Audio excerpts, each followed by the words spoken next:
शर्मा आपका स्वागत करती हूँ अपने यूट्यूब चैनल पे जीनियस टेक सॉल्यूशन में। फ्रेंड्स, आज हम इस वीडियो में एक नया अपडेट आपके लिए लेके आए हैं। एक सेक्शन हमारा इंसर्ट किया गया है, सेक्शन 194T। अब सेक्शन 194T के अकॉर्डिंग आपके टीडीएस से कंप्लायंसेस बढ़ने वाले हैं। अगर आपने as a partnership firm registration लिया हुआ है या फिर आपने रजिस्ट्रेशन लिया हुआ है एलएलपी, तो आपको अब टीडीएस कंप्लायंसेस आपके जो है बढ़ने वाले हैं। क्या सेक्शन इंसर्ट किया गया है, क्या सेक्शन 194 क्या कहता है, डिटेल में डिस्कस करेंगे। फ्रेंड्स, इसको जानने से पहले अगर आपने मेरे चैनल को सब्सक्राइब नहीं किया है तो प्लीज सब्सक्राइब कीजिएगा, साथ ही बने बेल आइकन पर प्रेस कीजिए ताकि आपको नोटिफिकेशन टाइम से मिल सके, जीएसटी में अपडेट रह सके। जैसे कि हम आप पे टाइम टू टाइम आपके लिए नए नए अपडेट्स आपके लिए लेके आते रहते हैं। जैसे कि एक कंप्लायंस है हमारा, जो बर्डन कम होने वाला है, TCS on sale of goods जो है 1 अप्रैल 2025 से अब हमारा ओमिट हो गया है। एक नया सेक्शन, अब सेक्शन 194T हमारा इंसर्ट किया गया है वाया फाइनेंस बिल 2024, उसको देखने वाले हैं। देखिए, बढ़ते हैं फाइनेंस बिल की तरफ। ये मैंने आपके लिए ओपन किया हुआ है। यहाँ पे देखिए एक नया सेक्शन इंसर्ट किया गया है। Finance Bill 2024 explained the amendment as follows. Clause 62 of the Finance 6 to insert a new section, Section 194T in Income Tax Act relating to the payment to the partner of a firm. अगर firm अपने किसी partner को पे करती है, क्या पे करती है, क्या लिखा हुआ है?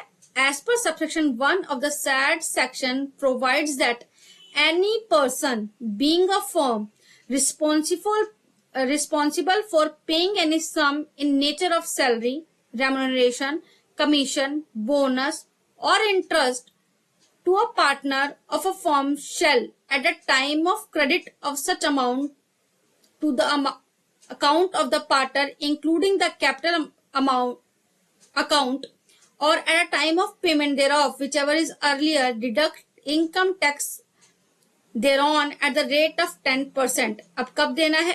As per subsection 2 में इन्होंने हमें लिमिट बताया है। As per subsection 2, the said section provides that no deduction shall be made under subsection 1 where such sum or aggregate of such sums credited or paid or likely to be credited or paid partner of a firm does not exceed 20,000 rupees during the financial year. ये कब से effective हो जाएगा? This amendment will take effect from 1st day of April 2025. यानी कि इस section में क्या कहा गया है? अगर आपने एज अ पार्टनरशिप फर्म या आपने एज अ एलएलपी, अब किस में लिखा गया है? जो हमारे जो है फर्म की डेफिनेशन हमें डिफाइन की गई है as per section 2 of 23 of the income tax act, जिसमें फर्म की डेफिनेशन हमें बताया गया है। फर्म किसे कहेंगे?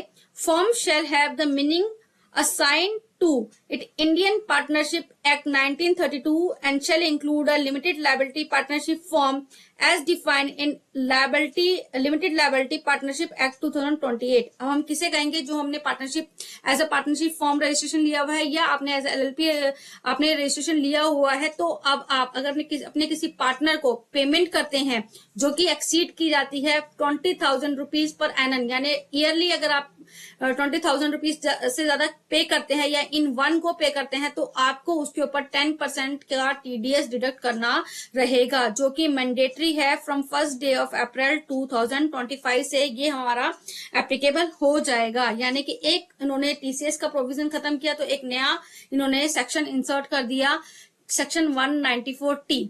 अब आपको इसके ऊपर भी टीडीएस कट करना है। आई होप फ्रेंड्स ये इन्फॉर्मेशन आपको रेलेवेंट लगी होगी। अगर आपको हमारी वीडियो अच्छी लगती है, वीडियो कंटेंट अच्छा लगता है, तो प्लीज वीडियो को लाइक कीजिएगा, शेयर कीजिएगा और मेरे चैनल को सब्सक्राइब कीजिएगा, जो कि बिल्कुल फ्री है। Thank you for watching me.